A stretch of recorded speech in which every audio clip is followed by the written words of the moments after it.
This is a 2020 call out, a challenge to all American citizens, a challenge to help each other in 2020. Let's start with this story. With one simple click, you may be able to help someone else. So please be kind and pay it forward in 2020. Let's help each other. Click that share button. You may just be someone's hero today. Thank you, and God bless. 2020 is a new decade for change because we are the people, we're the great American dream. We're the landowners, the homeowners, and the families. We have before us an ordeal of the most devious kind, and every homeowner is at risk. A government study claimed that 4 million homeowners are facing some kind of discrepancy in their mortgages. Foreign entities portraying as American companies are stealing land by the thousands because the American justice system has been distorted by fraud, and facts and law are being ignored by the courts, the judges, and simply by the attorneys. These are people that took oaths to protect us and to serve us. They have done nothing. That's why we're taking it to the streets. That's why I made this video. Because mainstream news doesn't cover it. Media doesn't cover it. It's like they don't even care. If it was them, it'd be all over the news. But being it's just us, I guess it doesn't matter. Well, to me, it does matter. And to 4 million other homeowners that are affected by this, it surely does matter. So I'm here to put everybody on Front Street, to show the way they fraud documents in a court and get away with everything they want to get away with. This is my story. In 2000, we bought property here in Texas, 3 lots. The 2 on each side of us have no buildings. Our homestead is the one in the center. In 2004, we took an equity loan on our home. That was in May of 2004. In October 2004, we had some issues with Ford Motor Credit, and they actually got a judgment for $12,000 against us. That was filed in the court records. We continued to pay on our loan, and in October of 2014, it was released, filed in the land records, Brownwood, Texas, Brown County. In 2016, a company called Select Portfolio Servicing, foreign-owned entity out of Salt Lake City, Utah, and their attorneys, Mackey, Wolf, Science, and Mann out of Dallas, Texas, took it upon themselves to lie to the court and say that they owned our property. Now, with that said, I had taken some documents to court. They brought documents to court, and the judge denied their 736 foreclosure order for lack of them proving that they had any standing. So in April of 2017, they took us back to court and filed in the court this petition. This was filed as a civil debt collection suit in civil court. Within it, they're asking for the foreclosure. Now, they claim on page 2 that they're seeking title, possession, and foreclosure of the property for the loan agreement. We'll get to all that in a second. On page 4, they claim that the defendants, based on information, the defendants have never owned property located at 430 South 4th Street. Here is my 2006 tax statement. You see that address, 430 South 4th Street? Because we own 3 pieces of property right there. The top 2 are empty land. The bottom one is our homestead.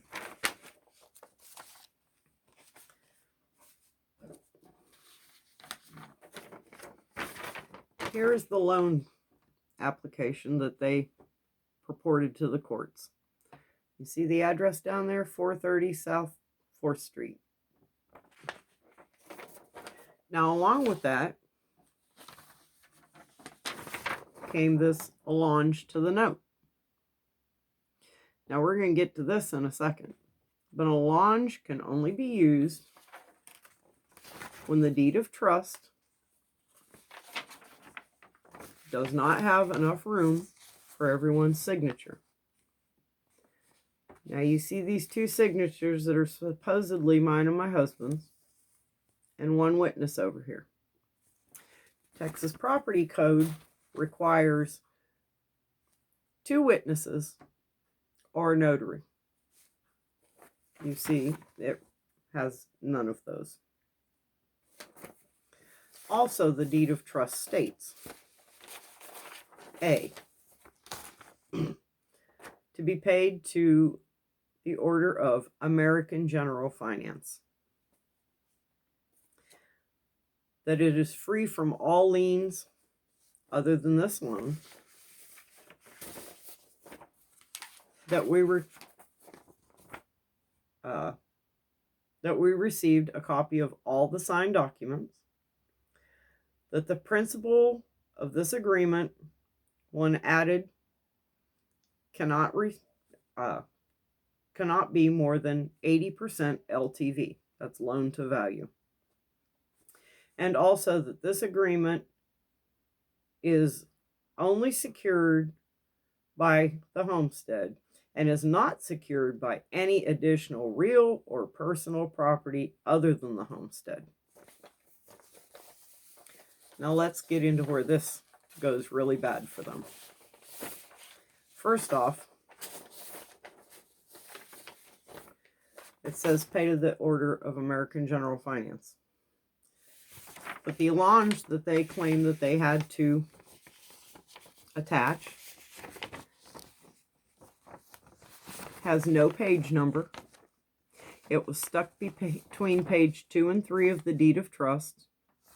But do you see who this is pay to the order of? Pay to the order of State Financial Services, Springleaf Incorporated, formerly known as American General Finance. Formerly known. But remember now, the deed of trust says pay to the order of American General Finance. The reason that this says Springleaf is because American General Finance got bought in 2010. And in 2011, the new owners named it Springleaf Financial. So if they weren't bought until 2010, and the name wasn't changed till 2011, how in the world did they sign this as American General Finance, or as Springleaf Financial, I'm sorry, in 2006? They didn't exist in 2006. So there is no possible way that this could have been signed in 2006. Also, there's some other things here, folks.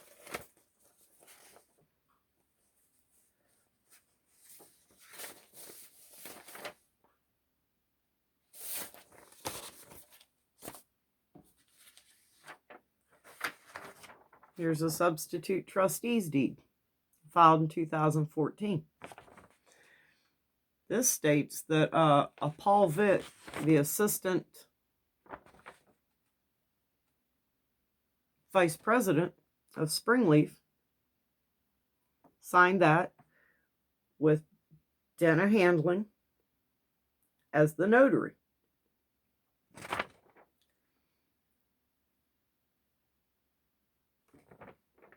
You will also notice this number right here.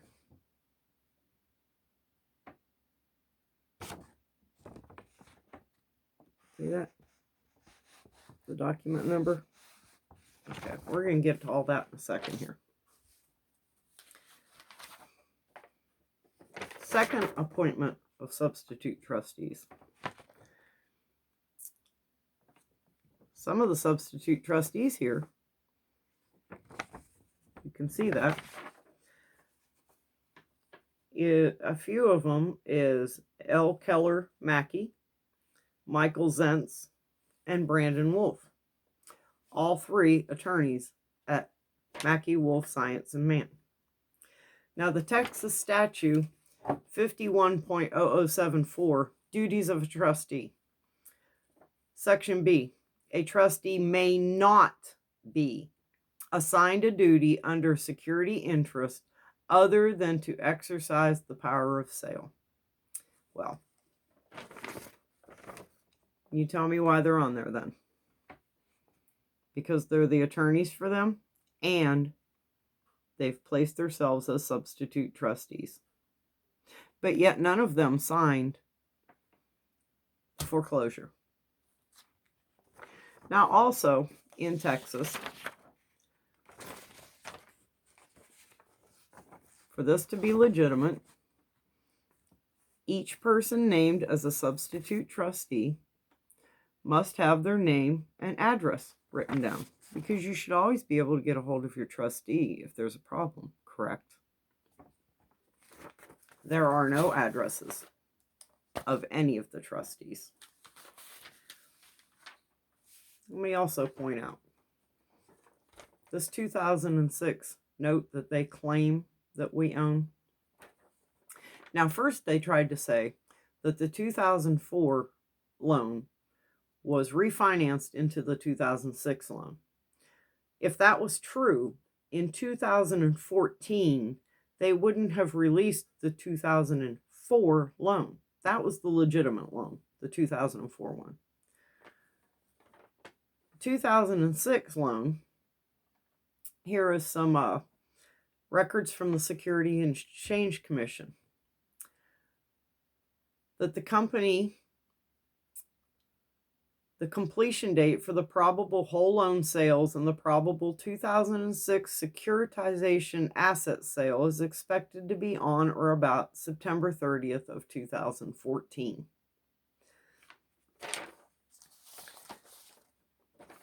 That was filed with the Securities and Exchange Commission.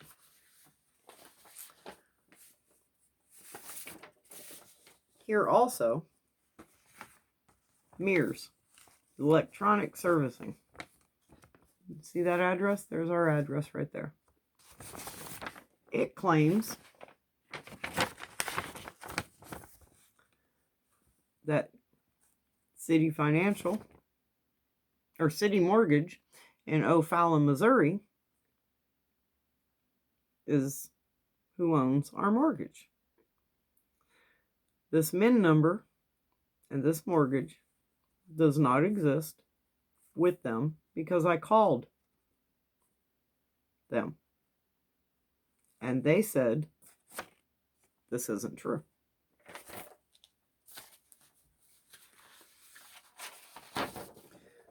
So I went to One Main Financial because now see, American General Finance, aka Springleaf Financial, aka One Main Financial. Here's a record from One Main Financial. You see that balance? Balance 0.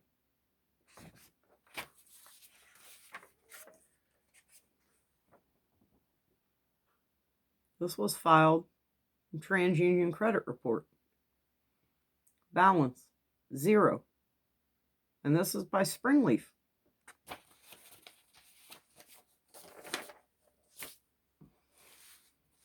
So then we get to a notice of acceleration. Now this notice of acceleration apparently was supposedly sent July 10th, 2015. The loan numbers don't match. There's no notice of default.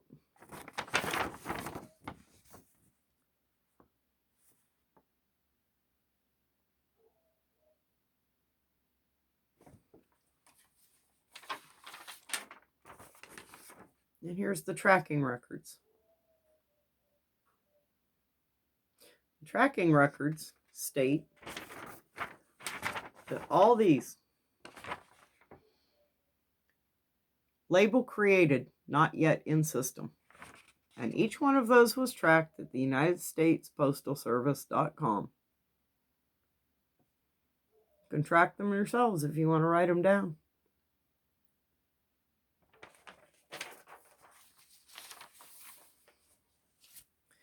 Here's also another thing. Here's mortgage interest statement for calendar year 2010. Now in 2010, they were still American General Finance. So once again, the allonge says Springleaf. And here's the records that they put into court, that they supposedly sent those documents.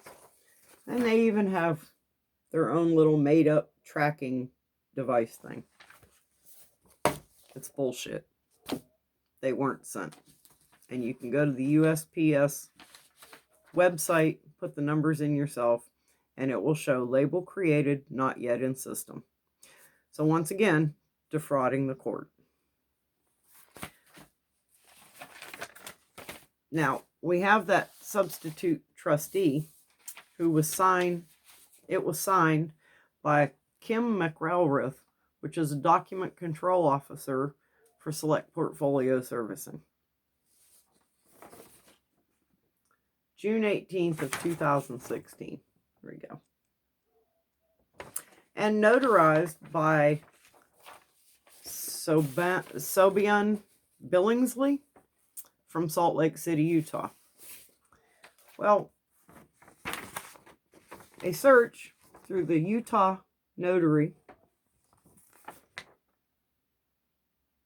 for this gentleman, you see, no results, because he's not really a notary.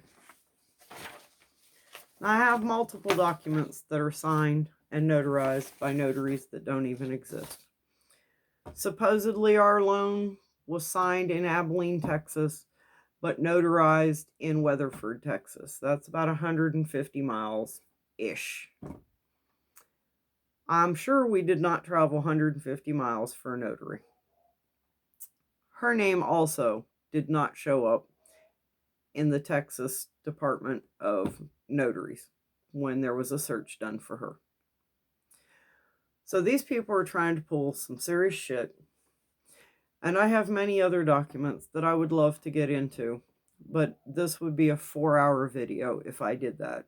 And I'm trying to keep it under 20 minutes just for the sake of time and effort. And I know a lot of people would lose interest after that long. This is the reality, folks. This is the reality. These people have stolen property over and over and over again. And they'll come after yours even when you think you're safe. Nobody is safe from these people. Look at us. We didn't even have a loan. But yet here we are, foreclosed upon. The judge signing the papers, the same judge that denied their first request with the same evidence, now all of a sudden he gives it to them. So here's a motion in April 16, 2019, motion to modify summary judgment. I had asked for a new trial. This is also the same day. And an order of sale here.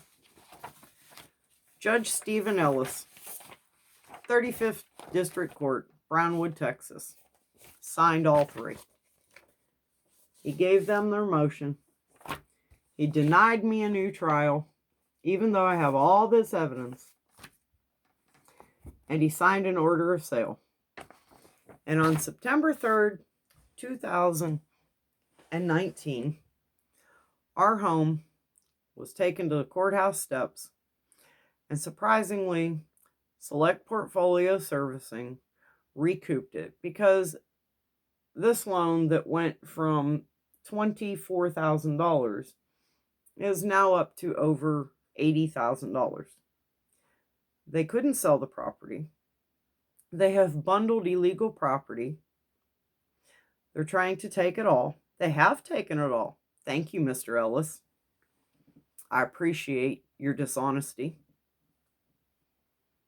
So I've taken it to federal court, and I will fight these people till the day I die, and it will be over my dead body that they foreclose on this house that they have no rights to. They do not own it. Every document has been frauded. I have no problem showing this. So to Mackie Wolf Zensenman, to Select Portfolio Servicing, to Judge Ellis in Brownwood, Texas, shame on all of you. You're all thieves. You're all somehow together in this, I'm sure. Maybe the payoff was great. I don't know. But the payoff to the truth, that's even greater. And this is the truth. And I have plenty more documents.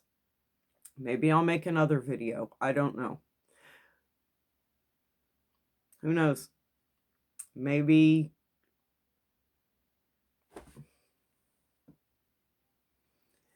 with hopes that this can get out in the media, with hopes that maybe somebody out there would give a damn about the homeowners in the United States, about the fraud that is running rampant through the courts. But are they going to forget about the little guy? Because they have so far. I see all kinds of story on the news, but I never see anything about homeowners being robbed of their property. So maybe a change for 2020. Maybe we could make this some headline news and bring out these thieves and bring out the documents that show all the fraud. Thank you for listening to my long rant, and I hope that you will share this video with someone you know, someone you care about, or somebody you don't even know, because maybe you'll help them by sharing it. And maybe someday you'll see this on the news, and I hope you do. God bless you all.